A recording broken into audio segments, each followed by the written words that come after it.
Okay, hi, this is going to be a video response to a guy called Johanan Raatz.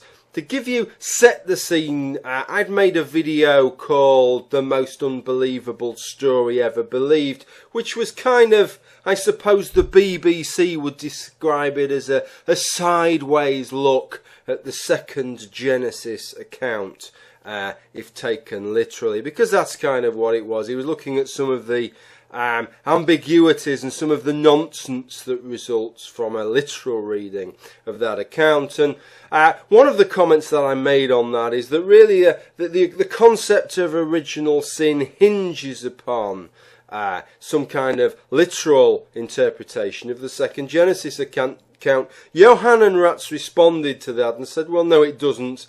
And he furnished that with reference to a video that he'd made on the problem of evil. And that's what I want to address now. Not so much his response to my video, but to his video on the problem of evil. Like a lot of Johanan's videos, I've watched a few of them now, they're quite interesting. They're quite well put together. This particular video seems to rely a lot on The Matrix and Harry Potter and many other films to get his basic ideas across. There are some ideas within this video that I'm not going to challenge, notably the idea that the universe could be a simulation, whether within the mind of a deity or otherwise. I'm not going to challenge that. I haven't really got a problem with that. He also relies quite a lot on quantum mechanics, which doesn't everybody nowadays. If you've got an argument you want to make that's difficult to make, there's always going to be one of the interpretations of quantum mechanics that will probably fulfill your requirement. I'm not really going to question too much on those grounds, but there's quite a little bit to go at here, so get yourself a cup of coffee, pull up your chair, and let's get cracking. Let's have a look at what Johanan has to say. It has often been asked, if God exists, then why is there so much evil in the world? Surely if God is both omnipotent and omnibenevolent, he would put an end to evil at once. Yet evil exists. Okay, well, I'm playing at that bit not because there's much I object to in there, but to allow Johanan just to scope out what he's attempting to tackle in this video. And I don't want to quote mine the guy. I obviously can't show. It's a 15-minute video. I can hardly show you all of his video. And in any case, there's that much fucking Harry Potter and Matrix in it. I'd probably be on dodgy copyright grounds if I did that. And the other thing is at the end there, note he says, but evil does exist. He's using evil there as a noun, as if evil's a tangible thing, or as he explains later on in the video. I don't want to preempt it, but perhaps as the absence of a tangible thing. Many of us never use the word evil in that context. I never do. I always use it as an adjective. I talk about an evil act, or I talk about an evil person or an evil agent. I wouldn't talk about evil. So I think that's an important thing to make. But I'm going to have to suspend a little bit of that for the benefit of this video. So I want to make that clear. Bear in mind, I'm suspending that perhaps and using the word evil in the context that a religious person would use the word evil, where rather than how I would use the word evil myself. Let's get to the first substantial bit where I have the first issues with Johanan. It is said that God is the greatest conceivable being. If God does in fact exist, then curiously enough, this statement gives us predictions as to the nature of reality as well. To demonstrate what I mean, let us compare the concept of God with the concept of the All. If God is not the All, then there is a being that is greater than God, namely the system of God plus that part of the All which is not God. But then God would not be the greatest possible being, and therefore not God after all. Thus, if God really does exist, we must conclude that God is the same as the All. Okay, well, I think this is actually one of the weakest parts of the video, and in many ways it amounts to nothing more than a load of gibberish. And it's a shame because it undermines so much of what follows in the video, mainly because he's just glossed over it so quickly, I think. He says that, it is said that, God is the greatest conceivable being. And so if God does exist, this tells us some things about the nature of God. So what he's saying is that if God does exist, then just because something has been asserted about God somewhere that tells us about the nature of God. It's also been said, for example, that lightning is caused by when God, Thor in this case, strikes his hammer down. That causes thunder and lightning. So perhaps that tells us something about the nature of God as well. Or perhaps it could conceivably be that just because it has been said that God is X, Y or Z, that really isn't sufficient to go on. We need to have a little bit more. You need some kind of evidence, some kind of reason to believe that God has those characteristics, that he has those properties above and beyond the fact simply that somebody has trumped it up. I made the comment to Johanan that really he's appealing to ontological arguments here, and he said, oh, I really didn't, well, that really wasn't the avenue that I was trying to go down. So he isn't even, it would appear, substantiating it with some kind of ontological argument. So that seems a really weak start. Two other things I want to pick up on here is the latter part of that clip are perhaps issues of conceivability and how far we're prepared to extend the notion of being. In terms of conceivability, he talks about the greatest conceivable being would be a being that incorporated absolutely everything. But I can't conceive of that as a being. I can't conceive of that as an entity or an agent. For me, beinghood requires, and this comes into the idea of beinghood itself, requires temporality, requires spatial existence. So the idea of a kind of a temporal, a spatial existence by your beinghood incorporating everything is inconceivable. So what he's actually described here, at best, is not the greatest conceivable being, but the greatest inconceivable being. But I'm not even happy to go that far, because I think he's overextended beinghood. I don't know whether right off the top of my head I can pinpoint exactly what classes as beinghood, but I think I class as a being in the kind of way that we mean here. I am an independent, sentient agent, and perhaps I would be greater. I'm within a house now, and there's a field out there, and there's a road down the end. If you dug all the earth around me and said, yes, this little chunk of earth with a house and a human in it, that is a greater being than just the human inside it. Well, perhaps it's a greater chunk of shite that we've managed to put all in one place there. But I wouldn't regard it all as a being. I would say, no, the being is that little bald-headed twat there, or receding-headed twat, sat in that room within the house. The whole thing doesn't really class as a being. So at best he's talking about the best inconceivable being. At worst, and what I'm suggesting, he's not even talking about a being here. But it goes on a little bit more, and I think it gets a little bit worse before it gets any better. However, God is also said to be a mind. Therefore, if God is a mind, and God is the all, then the statement, the all is a mind, logically follows.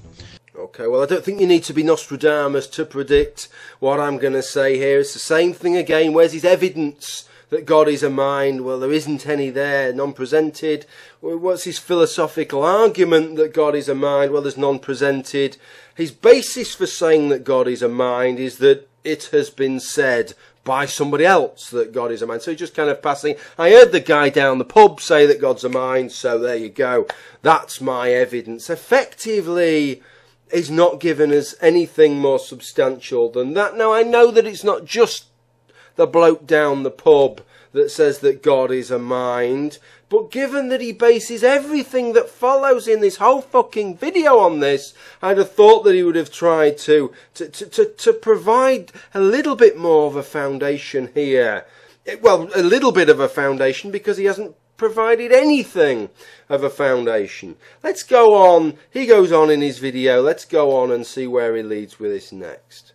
We have already determined that God is the all. Okay, so a quick interjection here, because this just demonstrates why I harped on so much earlier on in this video, because now he's already asserting that it has been demonstrated that God is the all. On the basis of what? On the basis that it has been said. It has been said, that was it. It has been said that God is the greatest conceivable being. That is why I made such a big play on all of that bullshit earlier on in the video. Let's carry on with this clip and let him have his say anyway. We have already determined that God is the all. However, if God is the good, then it follows that the all is also the good. Yet evil exists and appears to be a part of the all.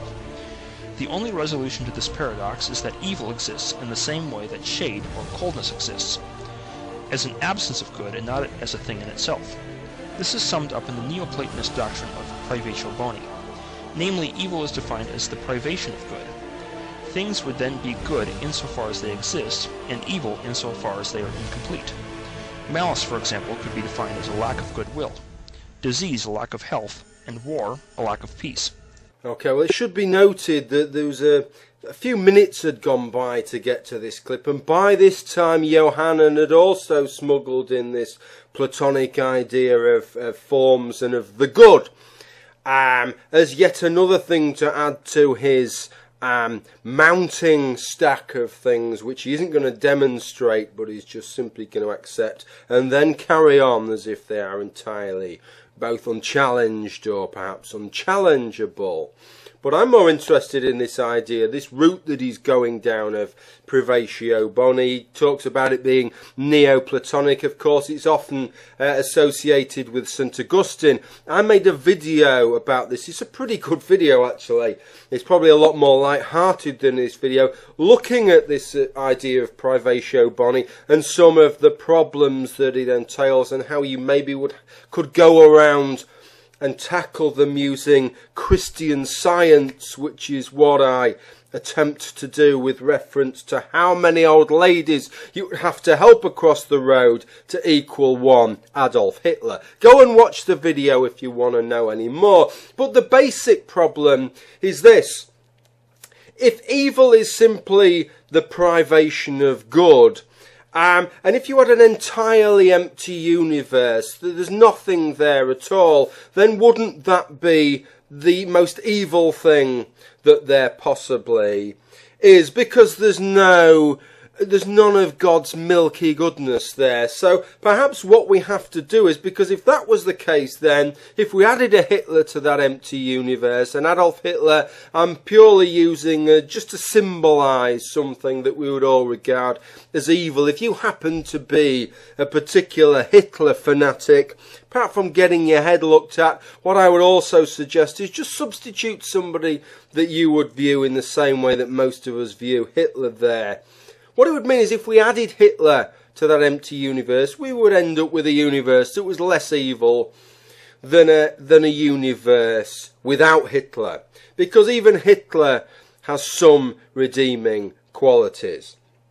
So what we'd have to have then, we need to have something that can be shaded out, don't we? If that's what evil is, it's the absence of good. So what I suggest is that even an empty universe has to be perfused with God's milky goodness there. Something for Hitler there to shade out. What I tried to do in the other video on this is to put a number on it. How much milky goodness would we need to achieve neutrality within said empty universe? I'm not going to do that now. What I'm going to want to do is look at how would Hitler, how does it work with this Hitler thing here? Because what he's saying is then, is that if evil is just absence of good, and putting that alongside this panentheist idea that he has, that God is the all, and that the universe is a kind of simulated subset of God's mind, this is the kind of view that he's giving there. Then, if Hitler is a subset of that, so Hitler's mind is a subset of God's mind, but Hitler's mind is shading out some of that milky goodness, then haven't we got a problem here? Because I can immediately conceive of a better mind, of a more good mind than the mind that has Hitler within it shading out some of that milky goodness. And that's the same mind without Hitler shading out some of that milky goodness. So surely immediately there we haven't got the greatest conceivable being anymore. Well, anyway, Johanan now tries to use this model to address some of our concerns, so let's see how he gets on with that. But how do we know that the good is good for us? Might it be that the definition of the good is capricious to human standards of goodness? The pantheistic definition of God as the all resolves this problem as well. If God is the all, and God is a mind, then the all is a mind as determined in chapter 2. However, this leads to another peculiar conclusion, namely that from God's perspective there is only one mind, God's. All other minds, even if they are unaware of it, are subsidiaries of God's mind. Thus the concept of God as a divine Übermensch becomes incoherent. God being the all would have no reason to harm any other mind any more than he would have a reason to harm his own body.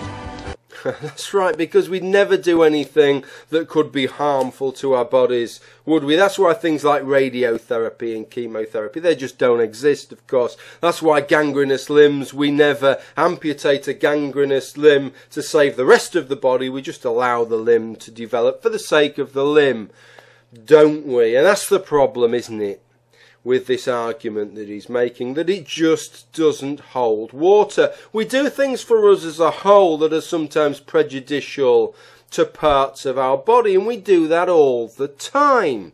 And couldn't exactly the same thing be true here, that what's in the best interest for God as a mind as a whole might not be in the best interests of all those little subset minds?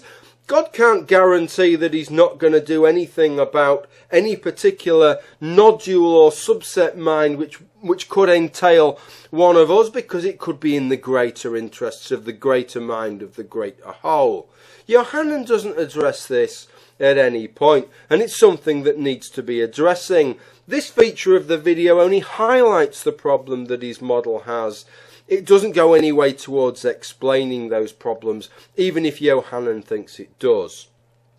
What Johanan goes on to do next is a little bit of a head scratcher, because next he goes on to explain why evil has to exist. I thought he'd just done that by saying it's an absence of good, and clearly good exists because good is synonymous with God, so you'd think that evil has to exist because that's just the absence of when bits of that good have been shaded out. But no, he feels the need to demonstrate why evil exists. And this is really rather interesting. So let's pass you back over now to Johanan.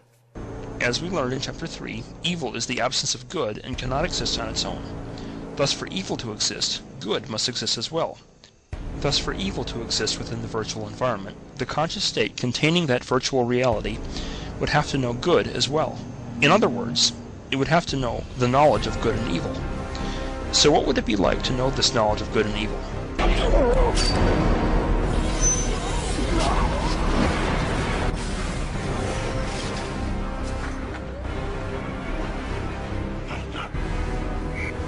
wondering why I keep appearing in your memories.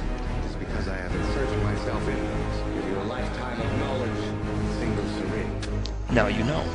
If God does in fact exist, then the answer is that evil exists not because God will not stop it, but rather because he wanted to know the knowledge of good and evil.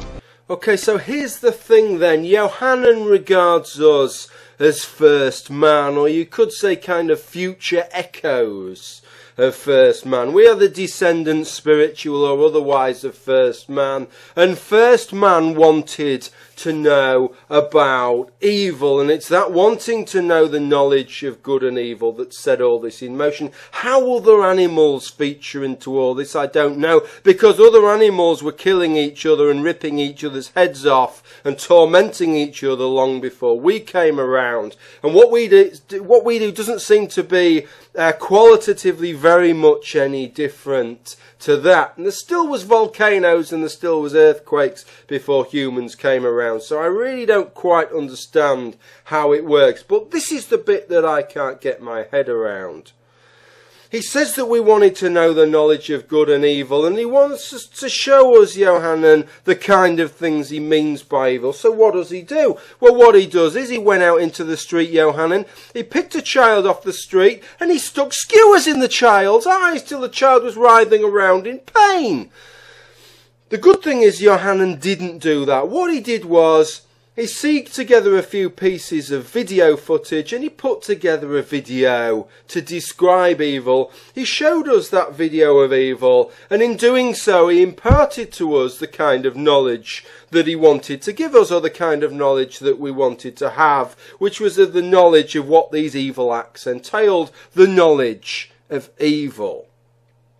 So this is the thing. If Johanan can figure that out as a little subset mind of God's mind, why on earth did God think in all his wisdom, well, these people want the knowledge of good and evil. The only way that I can give them it is via earthquakes, it's via volcanoes, it's via people suffocating to death in ash clouds as a result of volcanoes. It's via people torturing one another. It's via people clubbing one another to death. It's via people causing one another misery in 101 different ways. Why, oh why couldn't God have just shown us the video that Johanan showed us and saved us all the suffering? That's the bit that I can't work out. But listen, Johanan's message isn't totally a negative one, because he sees that there is some light at the end of the tunnel, and the light at the end of the tunnel comes in the form of second man. So this is the last clip of Johanan. Let's start wrapping this up. Then by integrating into second man, individuals from primal man would lose the corruption of primal man, and would be saved from the construct corrupted with the knowledge of good and evil.